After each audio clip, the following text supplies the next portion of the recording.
읽었으면 느끼라, 느꼈으면 행하라. 읽었으면 느끼라, 느꼈으면 행하라 라는 제목으로 하나님 말씀 증거하도록 하겠습니다. 열왕기상 6장인데 솔로몬이 성전을 건축하는 장면입니다. 그러니까 실제 건축 장면이에요. 5장은 뭐였죠? 건축을 준비하는 거였죠. 오늘 2절을 보니까 솔로몬 왕이 여호와를 위하여 건축한 성전은 길이가 60규빗이요 너비가 20규빗이요 높이가 30규빗이며, 규빗은 45cm라고 그랬죠. 손가락 끝에서부터 팔꿈치까지. 그러니까 계산하기 편하게 그냥 50cm로 합시다. 50cm. 그러면 성전 크기가 50cm면은 60규빗이니까 30m, 10m, 높이가 15m. 그리 큰 건물 아니에요. 요 앞에 있는 올리브영 있죠. 옛날 중국집 있던 건물. 그 정도 크기예요. 그러니까 크지 않아요. 높이도. 그러니까 성전을 뭐 엄청 큰 걸로 생각하는데 크지 않고 모세의 장막보다 한 2배 정도 넓이에요. 그러니까 그리 크지 않습니다. 많은 사람이 솔로몬의 성전 그러면 뭐 어마어마하게 큰 걸로 착각을 하는데 30m밖에 안 돼요. 30m, 그다음에 10m, 높이가 15m. 그러니까 대략 감 오죠. 뭐 안 오면 말고 하여튼 크지 않아요. 그냥 우리 앞에 있는 뭐 웬만한 조그만 건물들 뭐 이 정도라고 생각하면 된다는 것입니다. 3절부터 10절까지는 외부 공사하는 얘기가 나오고, 주랑 그랬는데 주랑이 뭐냐면 현관이에요. 현관 어떻게 만드는지 뭐 이런 거. 그다음 3층에는 다락들 만들었다. 그러니까 뭐 쓸 수 있는 방들이 많았다 뭐 이런 얘기겠죠. 15절부터 36절까지 내용은 내부 공사하는 얘기가 나와요. 성소, 지성소 어떻게 만들고 그룹을 어떻게 만들며 뭐 재료는 뭐로 쓸지 뭐 이런 거예요. 제가 볼 때 신약의 백성들은 이런 게 그리 중요하지 않다고 생각을 합니다. 핵심은 뭐냐, 얼마나 규모 이런 거에 관심 갖지 말고 뭐 어떤 내용 이런 거보다도 의미가 뭐냐예요. 이 성전의 의미가 뭐냐, 건축 기준의 의미가 무엇이냐, 이게 되게 중요하다는 것입니다. 오늘 의미를 중심으로 살펴보도록 하겠습니다. 1절인데 1절이 이게 신학자들 사이에서는 굉장히 중요한 구절입니다. 열왕기상 6장 1절. 이거 왜 그러냐면 언제 출애굽했나, 이게 되게 코피 터지게 싸우는 문제거든요. 이게 근거예요. 출애굽을 보통 BC 15세기 그러죠. 그래서 우리 여러분 어떻게 얘기를 해요? 성경이 처음 쓰여진 게 BC 15세기부터, 그리고 그 예수님 당시에 쓰여진 게 언제예요? 그 AD 100년 정도잖아요. 그죠? 그래서 성경이 1600년 정도 쓰여졌다. 뭐 이렇게 얘기를 하고, 또 얘기를 하는 게 뭐가 있죠? 성경이 얼마 전에 처음 쓰여진 거예요? 지금 20세기를 친다 그러면 3500년 전에 쓰여진 성경 뭐 이렇게 얘기를 하잖아요. 그러면 근거가 뭐예요? 그럴 때 여러분이 똑똑한 성도, 특별히 세교회 성도라 그러면 열왕기상 6장 1절 그러면 되는 거예요. 이걸 근거로 하는 거예요. 이거밖에 근거 없어요. 이걸 근거로 추정하는 겁니다. 6장 1절을 보시면 이스라엘 자손이 애굽 땅에서 나온 지 480년이요 솔로몬이 이스라엘 왕이 된 지 4년 15월, 15월은 둘째 달입니다. 둘째 달에 솔로몬이 여호와를 위하여 성전 건축하기를 시작하였더라. 역사상의 기록들이 남아 있잖아요. 솔로몬 시대에는 이게 왕으로 추적하면 나오잖아요. 그죠? 그래서 솔로몬 때, 요 때가 언제냐 하면은 주전 965년 또는 966년으로 잡습니다. 965년, 1년 정도 차이는 뭐 생각해도 되죠? 965년으로 잡아요. 그럼 여기다가 더하기 480을 더하면 1445년이 나와요. 그래서 BC 1445년에 출애굽을 했다라고 하는 가장 보수적인 이론이 여기서 나온 거라고요. 이해가 되시죠? 그래서 어떤 기록들을 보면 되게 보수적인 기록들을 보면은 1445년에 출애굽을 했다. BC 1445년에 출애굽을 했다. 근거는 열왕기상 6장 1절을 역추적한 거예요. 480년 전으로. 그래서 이렇게 추정을 한 거다. 그리고 종종 그거보다는 조금 더 리버럴한 사람들은 BC 12세기, 그죠? 1200년 때 그보다 한 300년을 더 늦춰서 계산하는 경우가 나와요. 그런 걸 설명할 필요는 없고 저는 이걸 믿습니다. 이걸 믿으세요. 알겠죠? 이거를 받아들이는 게 옳다고 생각합니다. 출애굽을 언급을 합니다. 출애굽이 뭐예요? 지금 솔로몬 건축하면서 왜 출애굽을 얘기하죠? 출애굽은 이스라엘 민족의 건국이에요. 요즘에 우리나라도 뭐 건국이 언제냐 뭐 이거 갖고 싸우잖아요. 그죠? 1948년이냐? 그때는 나라를 연 건가? 그러니까 임시정부 때부터 따져야 될 것이냐? 뭐 이런 거 갖고 그러잖아요. 그러니까 이스라엘의 민족의 건국은 출애굽으로 보는 거예요. 나라 선포는 안 됐지만 그죠? 이때로 보는 거예요. 또 하나, 성전을 건축하고 난 다음에 이때가 진짜 메시아 왕국이 시작됐다라고 해서 이걸 또 새로 시작으로 보는 거라고. 그래서 성전 건축은 시작의 의미예요. 출애굽 정도의 무게가 있다라는 거예요. 지금 성경의 그 핵심이 출애굽 정도의 깊은 무게가 있다. 열왕기상을 누가 썼느냐 몰라요. 모르지만 많은 사람이 추정하기를 예레미야 선지자가 아니었을까 이렇게 얘기를 하는 사람이 있어요. 그죠? 예레미야 정도. 예, 열왕기상 이게 내용을 보면 그렇게 느낄 수 있는 부분들이 되게 많아요. 이건 확실한 건 아니에요. 근데 그냥 때려 맞춰서 예레미야 정도가 썼다고 생각하면 예레미야 선지자의 시각으로 볼 때에 이 성전의 건축이라는 것이 어느 정도 무게가 있다고요? 출애굽과 성전 건축은 같은 무게라는 거예요. 시작이라는 거 시작. 우리가 아브라함도 창세기 12장을 되게 중요시 여기잖아요. 그때부터 부르심으로 시작된 거와 마찬가지로 이때가 시작이라는 거예요. 그러니까 아브라함의 부르심, 이건 민족의 시작이죠. 또 하나가 출애굽, 이거는 민족 건국의 시작. 그다음에 성전, 이건 새로운 메시아 왕국의 시작이다. 이 정도의 가치가 있다라는 것입니다. 그러면 이걸 우리에게 적용한다 그러면 이렇게 적용할 수 있어요. 우리도 성전이잖아요. 내가 하나님의 성전된 몸으로서 시작이 되는 거예요. 예수님을 믿으면 성령이 내게 내주하시고 이제는 성전이 돼서 시작하는 거예요. 우리 새 교회 아니에요. 새롭게 시작할 때 어떻게 시작해야 될 것인가. 또 오늘 타이밍이 8월 마지막 주잖아요. 이제 9월 달이면 새롭게 또 2학기도 시작되고 새롭게 시작이 되죠. 모든 일들, 뭐 가정 이룰 사람들은 가정의 시작이 돼. 사업하는 사람 사업의 시작일 수 있고 모든 새로운 시작을 할 때의 매뉴얼이에요. 시작 매뉴얼. 그죠? 이건 시작 매뉴얼로 보면 굉장히 좋습니다. 이렇게 시작하면 될 것이다. 내용은 두 가지예요. 하나는 기초가 분명해야 되고 또 하나는 태도가 분명해야 된다. 그러니까 좋은 기초, 좋은 태도. 또 이걸 right이라는 표현을 쓴다 그러면 바른 기초, 바른 태도. 이게 성전에서 이 두 가지, 이게 굉장히 중요한 의미라고 생각을 합니다. 두 가지를 붙들 수 있는 믿음의 정도 되기를 바랍니다.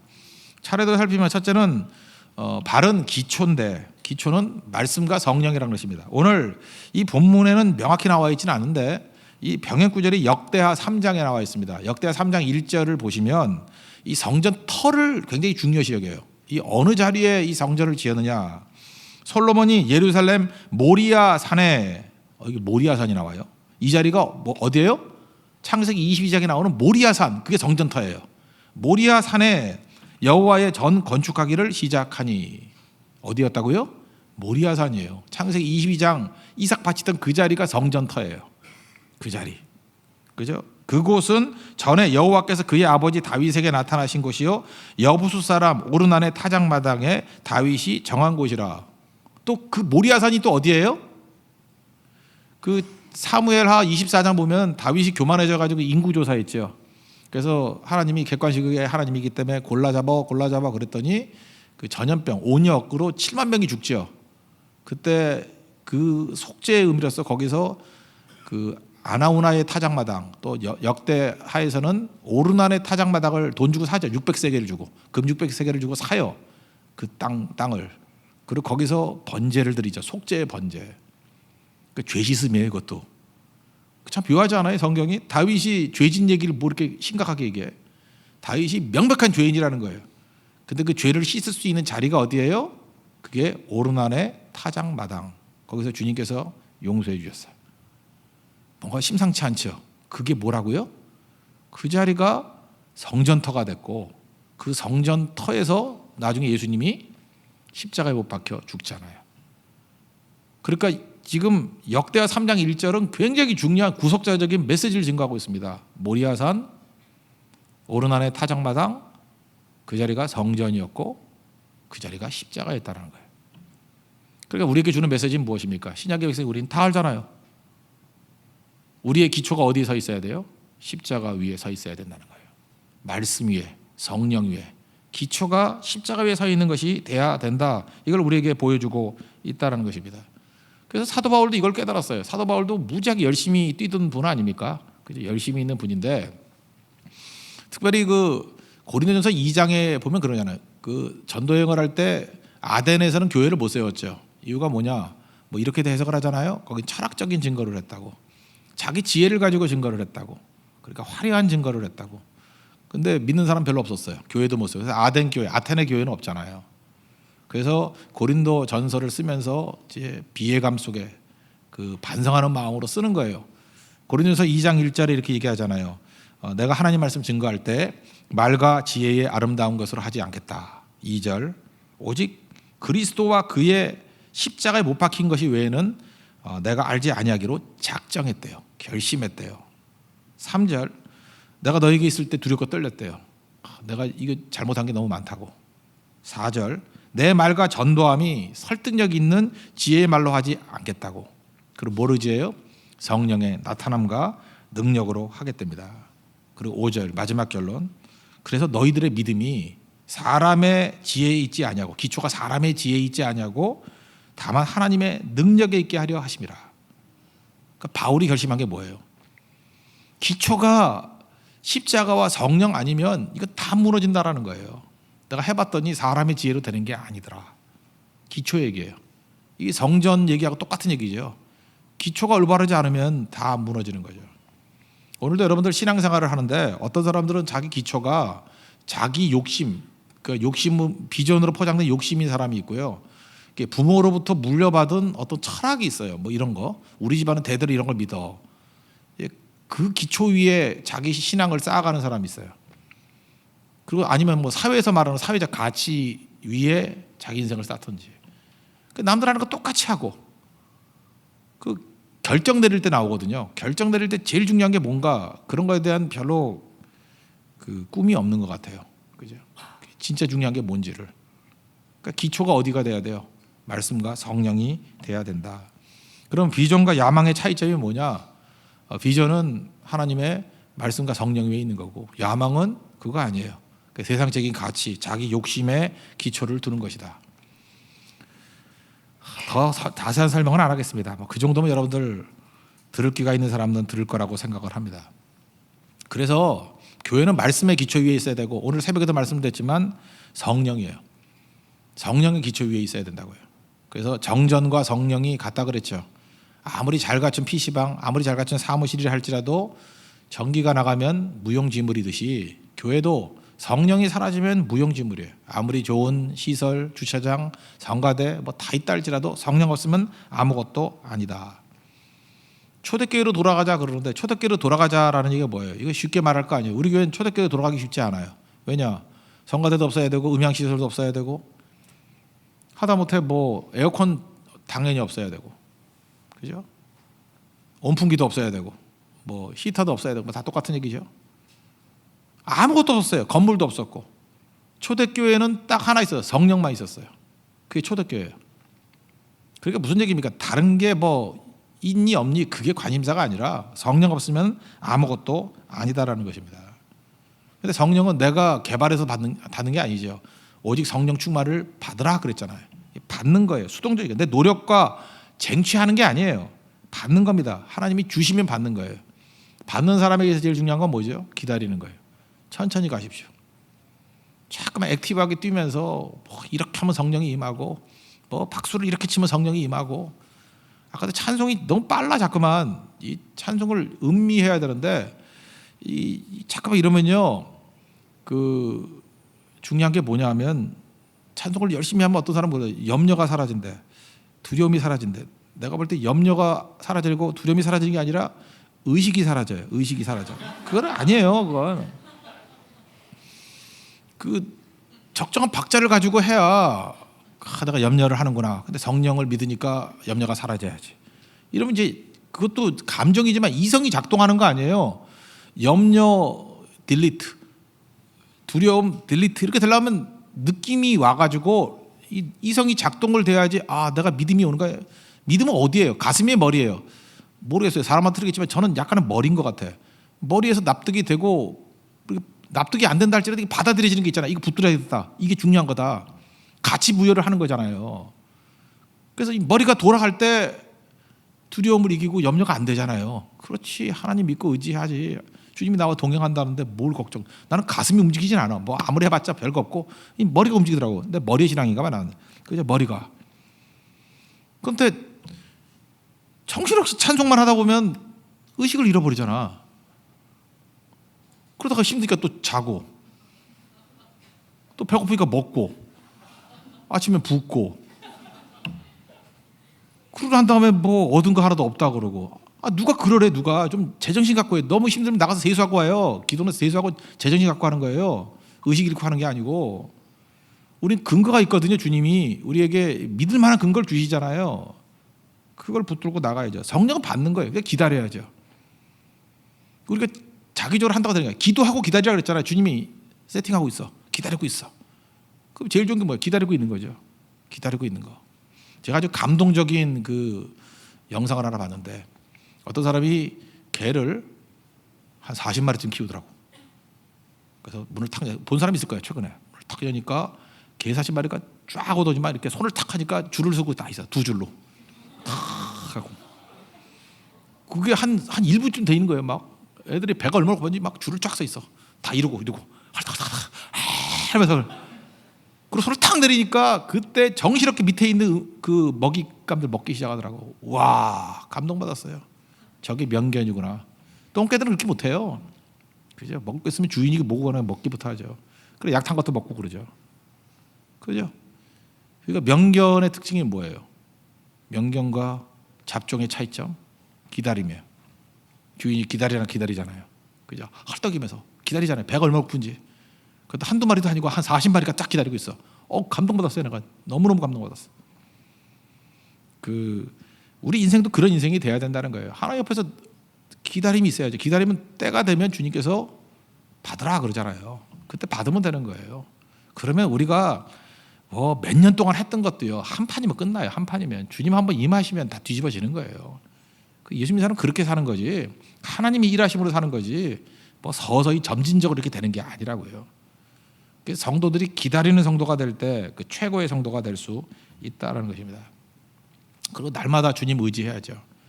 우리는 새는 바가지라 그랬잖아요. 우리는 불완전해. 우리는 연약합니다. 주여 나는 연약합니다. 나는 부족합니다. 그렇잖아요. 우리 새는 바가지예요. 뭘 담아둘 수가 없어요. 새는 바가지가 살 길은 뭐죠? 날마다 구원의 운물에 가서 푸는 거예요. 또 담아두고 셀만 하면 또 가서 푸고. 저는 잘 새거든요. 그래서 매일같이 와야 돼요. 여기서 종종 이게 깨진 분들이 계시죠. 아침 저녁으로 오셔야 돼요. 어떤 분은 내가 볼 때 분명히 깨진 사람인데 이거 24시간 내에 교회를 2번 오는 걸 되게 싫어하더라고. 그죠? 하나님이 더 박살을 내봐야 정신을 차릴지. 그죠? 이렇게 우리 새는 바가지예요. 깨진 바가지예요. 살 수 있는 길은 그냥 물속에 잠겨 있으면 깨지든 말든 무슨 관계가 있어요. 잠겨 사는 거지. 너 왜 이렇게 성령 안에 잠겨 사냐 그러면 나는 박살이 났거든요. 나는 그릇도 아니에요. 나는 바가지도 아니에요. 새는 바가지였으면 참 좋겠어요 하는 사람. 우리 그게 더 은혜죠. 그냥 잠겨 살면 되잖아요. 잠겨 살면. 우린 다 연약한 종기라는 거 잊지 말고 깨진 바가지입니다. 새는 바가지예요.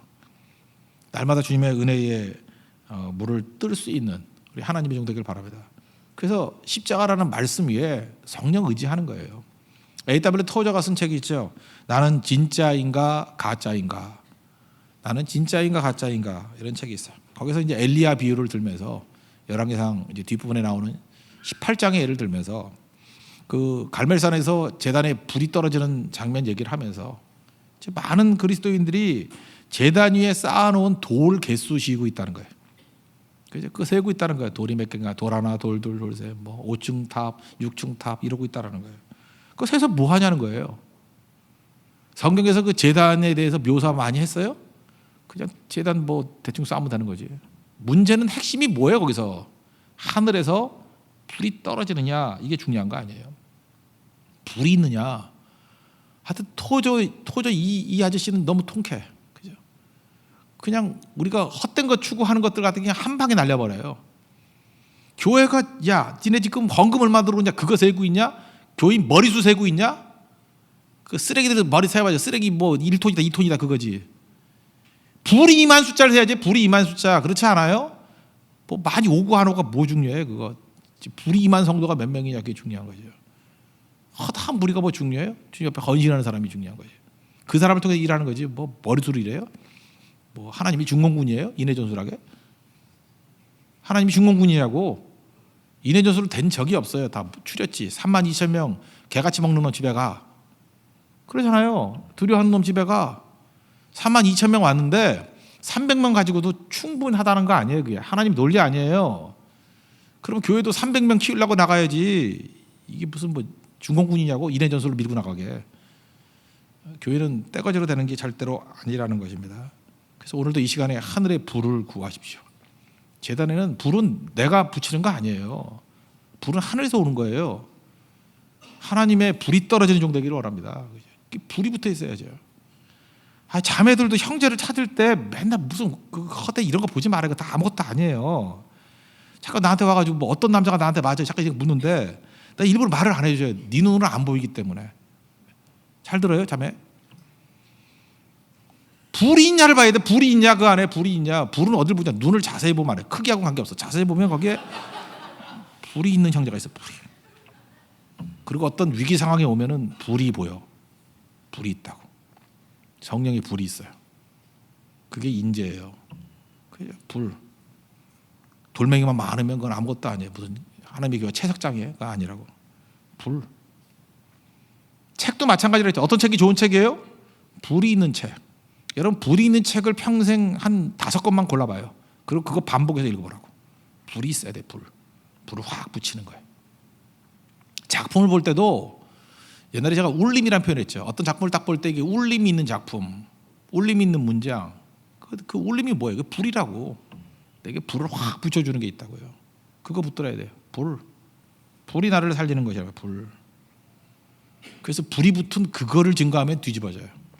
그래서 고린도전서 1장 21절 보니까 하나님께서 전도에 미련한 것으로 믿는 자들을 구원하시기를 기뻐했다. 전도에 미련한 게 뭐예요? 전도라고 하는 그 미련한 것 같이 보이지만 그 안에 뭐가 전달돼요? 불이 전달되는 거예요. 불이. 매뉴얼로 되는 게 아니에요. 불이 전달되는 거예요. 전도에 미련한 거. 불이 붙이는 거예요. 불이. 초대교회도 불 붙는 것 같지 않아요? 막 가는 거다 불 붙이잖아요. 불. 내용을 전달한 게 아니에요. 불을 전달한 거지. 불을. 그래서 고린도전서 1장 24절에 이렇게 나죠. 그리스도는 하나님의 능력이요 하나님의 지혜다. 불도 능력이고 그게 또 지혜예요. 그래서 여러분의 모든 삶의 기초가 말씀과 성령이 되어야 되는 것입니다. 이게 기초예요. 두 번째, 성전은 바른 자세인데, 자세. 세상 방법으로 해서는 안 되고 두 가지 얘기예요. 조용한 자세. 그래서 교회가 성령 충만하면 조용해져요. 조용한 자세, 또 하나는 준비하는 자세. 이 두 가지가 필요하다는 것입니다. 7년 동안 성전 건축했는데 그 38절 보면 솔로몬이 7년 동안 성전을 건축하였더라 그랬죠. 핵심은 7절이에요. 오늘 7절을 한번 보세요. 7절을 보면 이 성전은 건축할 때 돌을 그 뜨는 곳에서 다듬고 가져다가 건축하였으므로 건축하는 동안에 성전 속에서는 방망이나 도끼나 모든 철 연장 소리가 들리지 아니하였으며 그랬죠. 성전 건축할 때 시끄러운 소리가 하나도 없었어요. 그래서 교회는 일을 하되 어떻게 해야 돼요? 소리 나게 하면 안 돼요. 그래서 옛날에 제가 교회는 용각산 교회라 그랬는데 이 소리가 아닙니다. 저 소리가 아닙니다. 용각산은 소리가 나지 않습니다. 소리가 나면 끝나는 거예요. 소리가 나면 어떻게 되냐? 기다리고 기도해야 돼요. 무조건 소리 나면 중단, 기도. 소리 나면 중단하고 기도하면 어떤 일이 벌어지느냐? 가짜들은 다 도망쳐버려요. 왜냐? 가짜들은 기다리는 인내가 없거든. 가짜는 못 기다려요. 다 떠나버려. 그 떠나는 거 그거 너무 붙잡으려고 그러지 말아요. 가짜니까. 그리고 조용한 사람만 남아요. 조용한 사람만 남다는 게 그게 성격적인 조용함이 아니라 믿음의 콰이엇이에요. 믿음의 콰이엇. 하나님만 바라보는 콰이엇. 그게 진짜예요. 그래서 교회가 시끄러우면 무조건 기도하는 거예요. 금식하고 기도하는 거예요. 여러분 가정도 마찬가지예요. 가정이 시끄러워지죠. 지금 결혼했을 때 결혼에는 세 가지가 필요하다 그랬죠. 인게이지먼트 링, 약혼 반지, 웨딩 링, 서퍼링이 있어요. 서퍼링. 그죠? 고통이 있다고. 고통이 있는데 고통이 있을 때마다 이 시끄러움이 있을 때마다 해야 될 일이 뭐냐면 입 다물고 그래서 지혜로운 여자를 골라야 돼요. 기도의 여인을 고르면 떠들지 않고 기도해요. 그러면 조용해지면서 문제가 해결이 돼. 이게 성전 원리예요. 가정도 성전이잖아요. 성전 원리. 그래서 여러분들 이 리더십을 잊지 말아요. 이 스피리추얼 리더십이라는 게 이거예요. 시끄러워지면 중단하고 그냥 기도하는 거예요. 계속 기도하면 성령께서 한 마음을 주시고 조용하게 만들어요. 기도는 언제나 조용하게 만들어요. 기도가 없으니까 시끄러운 거예요. 기도 안 하는 놈들이 시끄러운 거예요. 근데 기도 안 하는 사람이 제일 고통스러워하는 게 뭔지 알아요? 기도를 고통스러워해요. 그러니까 이 마귀 새끼들을 쫓아내는 방법은 뭐냐 하면 기도하면 다 나가. 그것도 이렇게 식기도 주기식으로 한 5분 10분 하면 또 버텨. 이를 악물고 참자. 그래서 작사를 내는 방법은 뭐냐면 차라기도를 해버려. 그러면 없어 다. 그죠? 그러면 끝나는 거라고. 그러면 가정도 마찬가지예요. 이게 악한 영들은 그냥 시끄러운 거는 잠깐 토론합시다 그래. 걔네들은 맨날 토론하재. 뭐 대화나 그러자. 대화로 돼요? 교회는 기도예요. 기도하는 거. 그리고 이걸 어디서 준비해 오라고요? 따로 다듬어 오래. 딴 데서. 그죠? 시끄러운 일들은 딴 데서 하는 거예요. 저는 이걸 옛날에 설교할 때도 적용을 했는데, 설교를 할 때 이런 거 있잖아요. 이 강대상에서 설교 준비를 하시는 분이 있어. 1절 읽고 설명하고 2절 읽고 설명하고. 그걸 이제 주해라 그러는데, 주해는 여자 이름 같은데 그게 아니고 성경을 주석한다 뜻이에요. 서재에서 하는 거예요. 서재에서 주해를 다 하고 그거를 가루같이 만들어 가지고 성도들에게는 메시지화 시켜서 증거해야 되잖아요. 근데 자기 설교 준비가 안 되니까 올라와 가지고 한 잔씩 해야지 분석하고 나중에 자기도 깜짝 놀란 거야. 아, 여기서 이런 메시지가 있었네. 그래서 거기서 자기 놀라고, 아, 이런 거 막 성령의 인도하심이야. 이건 서재에서 할 일이에요. 그리고 강대상에 올라와서는 말씀을 증거해야죠. 여기서 다듬는 소리가 나면 안 되죠. 그러니까 준비해요. 바른 자세는 뭐예요? 조용함과 준비다. 사전에 준비하는 거다. 특별히 이 앞부분에 굉장히 중요한 건데, 조용하다는 얘기가 성막을 지을 때도 똑같은 원리예요. 출애굽기 20장 25절 보니까 내가 내게 돌로 제단을 쌓거든 다듬은 돌로 쌓지 말라. 내가 정으로 그것을 쪼면 부정함이니라. 정소리 내지 말라는 거예요. 그러니까 옛날에는 그 시끄러운 게 안 된다는 거예요. 그러니까 다듬지 않아도 괜찮으니까 정소리 내지 말라. 그러니까 거친 돌이 있다 할지라도 그냥 놔두래요. 그 다듬으려고 그러지 말고 조용하게. 조용함이 중요한 거죠. 조용함. 그래서 교회는 소금 녹듯이 말이 없어야 돼요. 불 타듯이 불이 뭐 소리 내고 타나요? 조용하게. 그래서 은혜를 따라 일을 해야 된다는 것입니다. 출애굽기 14장을 보면은 이스라엘 백성들이 숫자가 많죠. 200만쯤 되니까 시끄러웠겠죠. 앞에 홍해가 있어요. 그리고 뒤에 애국 군대가 쫓아와요. 그러면 여러분들 같으면 어떤 일이 벌어졌어요? 말들이 많겠죠. 여기서 죽는구나. 뭐 엄마 물에 빠져 죽을까? 아니면 칼에 맞아 죽을까? 뭐 이러면서. 그러면 엉엉 울고 내 팔자야, 네 팔자야, 뭐 둘이 합치니까 16팔자. 뭐 이게 참 문제가 되는데, 모세가 명령했던 게 뭐냐면은 너희는 가만히 있을지니라. 입 닥쳐져. 너희는 가만히 있어서 오늘날 하나님이 이루시는 구원을 보라. 제일 먼저 했던 게 뭔지 알아요? 그건 일종의 기도죠. 조용히 시켰어요. 입 다물어. 그리고 조용히 앉아서 하나님이 일하시는 구원을 봐. 그래서 조용했어요. 10개를 다시 한번 봐요. 조용해요. 조용했을 때 홍해가 갈라지는 거예요. 조용했을 때. 시끄러울 때 절대 안 갈라져요. 우리 같으면 소리 지르면 될 것 같죠. 뭐 시끌시끌 하면 되는 거죠. 그 마귀 새끼들이 시끌시끌하게 만들어요. 왜냐하면 그래야 자기들이 되거든. 그러나 기도하면 조용해져요. 떠들면 무조건 기도하는 겁니다. 여리고성도 마찬가지죠. 여리고성 그 대단한 상관이었어요. 뭐 돌라며 뭐 한 발씩 6일 돌고 7일 7바퀴 도나? 그때 만약에 떠들었으면 어떤 일이 벌어졌어요? 우리가 뭐 하는 미친 짓이야. 뭐 쟤네들이 화살 쏘면 어떡하지? 정문 열고 나오면 우리는 어떡하지? 죽는 거 아니야? 이러면은 그 말 많은 사람들 때문에 문제가 되는 거죠. 우리 교회도 아직도 있어요. 말 많은 사람들이. 제가 지금 경고하는데 오래 못 갑니다. 입 닥치십시오. 말 많으면 안 돼요. 말 많으면 하나님이 그 사람 놔두지 않아요. 말하면 안 된다고. 여리고성 돌면서 6장 10절이에요. 여호수아 6장 10절. 백성에게 멸명해서 너희는 외치지 말며 음성을 들리게 하지 말며 너희 입에서 아무 말도 내지 말라. 그리 하다가 내가 너희에게 명령하여 외치라 하는 날에 외치라. 그러니까 입 다물고 있으라 그럴 때 떠들어요. 그 다음에 외치라 그럴 땐 나오지도 않아. 지금 부르짖으라 주님 앞에. 그죠? cry out. 하나님 앞에 부르짖고 기도하라 그럴 땐 나오지 않고 엎어져 자고 있고. 이러니 문제가 되는 거죠. 이게 뭐예요? 악한 자들이 악한 자들. 이게 언제나 공동체 안에 악한 자들이 있는데 엇박자로 가면 안 된다는 거예요. 정전의 원리 중에 하나가 무엇입니까? 입 다물고 있는 거예요. 그죠? 기도하는 거. 그게 원리라는 것입니다. 또 하나 뭐예요? 미리 준비하는 거. 그게 성전의 삶입니다. 근데 이것만이 아니고 성전이 성전되기 위해서 제일 중요한 게 뭐냐면 12절 13절인데 말씀 순종하는 것으로 채워지는 백성이 있어야 된다는 거예요. 12절 보세요. 내가 지금 이 성전을 건축하니 내가 만일 내 법도를 따르며 내 율례를 행하며 내 모든 계명을 지켜 그대로 행하면 내가 내 아버지 다윗에게 한 말을 내게 확실히 이룰 것이요. 뭐 13절 똑같은 거지요. 너를 버리지 않고 승리케 하리라. 무슨 얘기예요? 성전은 건물만이 아니라는 거죠. 성전의 본질은 그 성전에서 예배 드리는 자가 있어야 된다는 거예요. 말씀대로 순종하는 백성이 있어야 된다는 거예요. 신약이 명확하죠. 우리가 성전이래요. 사람이 성전이에요. 건물이 아니고. 예수님이 성전이시고 우리가 성전이야. 고린도전서 3장 16절. 너희는 너희가 하나님의 성전인 것과 우리가 성전이에요. 하나님의 성령이 너희 안에 계시는 것을 알지 못하느냐. 하나님이 계시잖아요. 우리 안에. 우리가 성전이라고요. 그래서 교회에서 제일 아름다운 게 뭐냐? 저는 우리 교회 뭐 아직까지 그리 아름다운 교회는 아니라고 생각해요. 제일 아름다운 교회는 뭐냐면 사람으로 채워진 교회가 제일 아름다워요.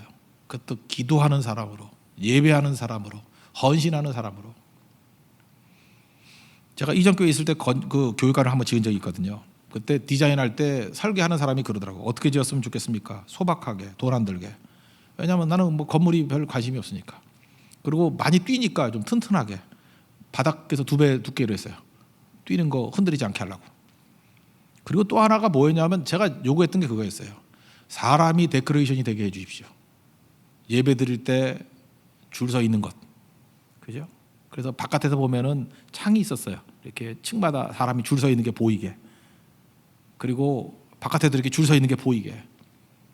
그리고 예배 들어왔다 나갔다 하는 것들이 보이게. 이유가 뭐냐? 세상에서 제일 아름다운 건요, 의자 아니에요. 뭐 건물이 아름다워 뭐 할 거야? 뭐가 제일 아름다우면 사람이 아름다워요. 사람이. 그죠? 예배하는 사람이 아름답고, 기도하는 사람이 아름답고, 헌신하는 사람이 아름답고. 이번에도 선교 갔을 때, 고성교 갔을 때 우리가 사진 찍었던 게 뭐 자랑하려고 찍은 게 아니에요. 너무 아름다워서 찍었어요.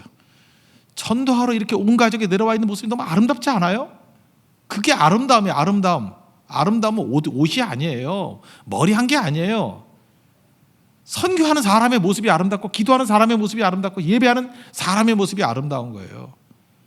우리 교회도 지금 이 홍대 입구에 뭐 여기 전도하기에 제일 중요한 게 뭔지 알아요? 옆에 MB 클럽에는 줄 서 있잖아. 나이키엔 줄 서 있잖아.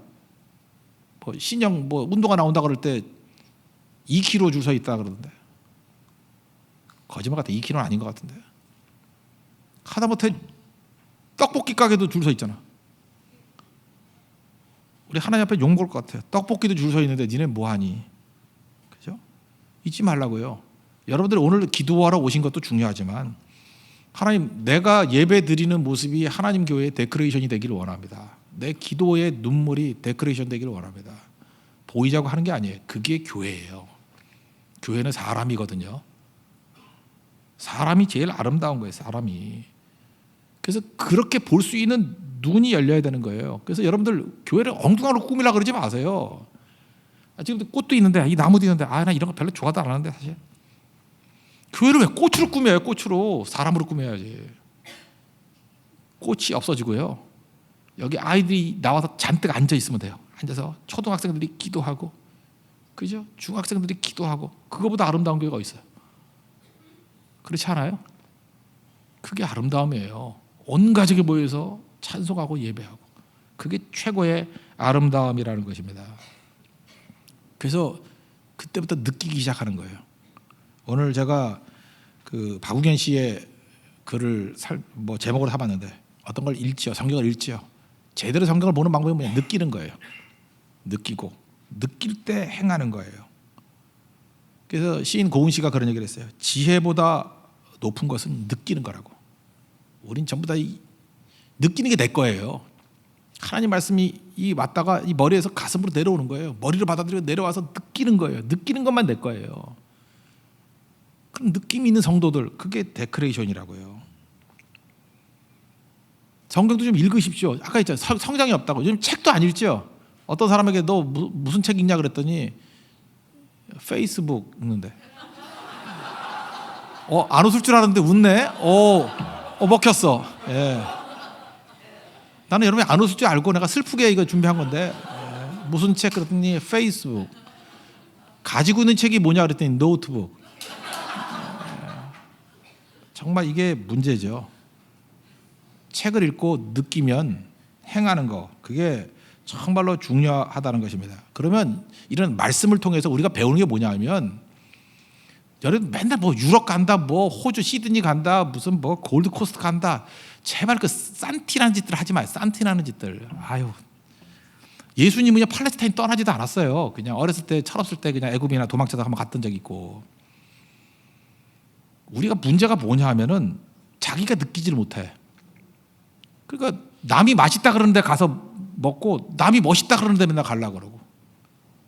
내가 느끼는 게 중요한 거예요. 여러분 최초로 느껴야 될 거 아니에요?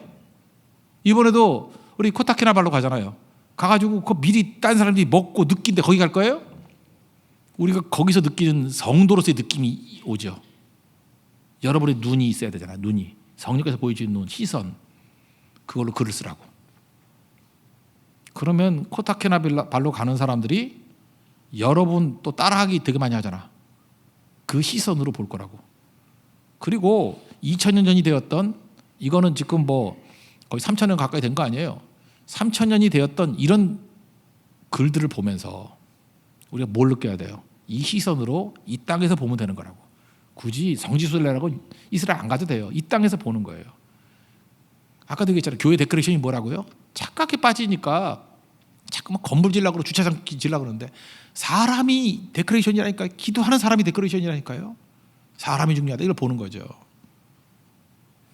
앤디 워홀의 그 캠벨 수프캔, 그 수프캔, 그 쓰레기잖아요. 쓰레기 다 먹고 쓰레기잖아요. 쓰레기를 잘 그렸더니 그게 예술 작품이 돼. 뭐 지난달인가 이거 누가 훔쳐갔대. 그죠? 앤디 워홀. 그다음에 우리나라에는 구본창이라고. 구본창은 양궁이고 구본창, 얘네들은 이게 본자를 많이 들어요. 구시들은. 이유가 뭘까요? 구혜민? 구시들은 왜 이렇게 이름이 비슷해요? 모르겠어. 하여튼 구본창이라는 이분은 카메라 작가인데 비누만 찍어. 쓰다만 비누만 찍는데, 비누 찍는 것이 어떤 거는 에메랄드 같고요, 어떤 것은 금보다 아름답고, 어떤 거는 루비 같고, 너무 아름다운 거예요. 그래서 이게 비누 맞아. 그러니까 일상에서 아름다움을 찾아내는 거예요. 그래서 구봉창 씨의 그 사진을 보면서 세상에 아름답지 않은 게 하나도 없는 거예요. 다 예쁜 걸 보는 거예요. 시선을 배우는 거예요. 하나님의 말씀에서 우리가 배울 게 뭐예요? 시선을 배우는 거예요. 앤디 워홀 그림 한번 보세요. 이게 캠벨 수프 캔이거든요. 이게 훔쳐간 거예요. 누가 없어졌어요. 깡통인데 이게 수백만 달러예요. 알아요? 여러분 집 다 팔아도 못 사요. 이거. 이런 아무것도 아닌 것에서 가치를 발견하잖아요. 구본창 씨의 그 비누 보세요. 예쁘지 않아요? 여러분 눈은 벌써 썩었어요. 이걸 보면서 이게 아름다움이 느껴져야지. 아름다움이. 이게 굉장한 작품인데, 그죠? 잘 보세요. 이게 쓰다만 비누에서 가치를 보잖아요. 이게 하나님의 시각이라는 거예요. 그래서 여러분 세속적인 시각에서 벗어나서 하나님이 기뻐하는 게 뭔지, 하나님이 가치를 주는 게 뭔지, 그걸 보고 일어설 수 있는 우리 하나님의 거룩한 백성 되기를 바랍니다. 모두 자리에서 일어나겠습니다. 나주님의 기쁨 되기 원하네 찬양하겠습니다.